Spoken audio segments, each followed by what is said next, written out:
श्रीलक्ष्मी श्रीमहालक्ष्मी क्षीरसागर कन्यका उत्तिष्ठ हरिसम्प्रीते भक्तानां भाग्यदायिनी।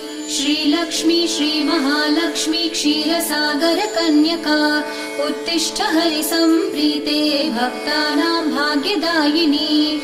उत्तिष्ठोत्तिष्ठ श्रीलक्ष्मी विष्णुवक्षस्थलालये उत्तिष्ठ करुणापूर्णे लोकानां शुभदायिनी।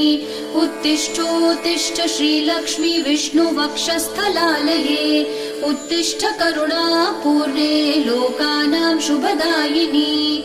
श्रीपद्ममध्यवसिते वरपद्मनेत्रे श्रीपद्महस्तचिरपूजित पद्मपादे श्रीपद्मजात जननी शुभपद्मवक्त्रे श्रीलक्ष्मी भक्तवरदे तव सुप्रभातम्।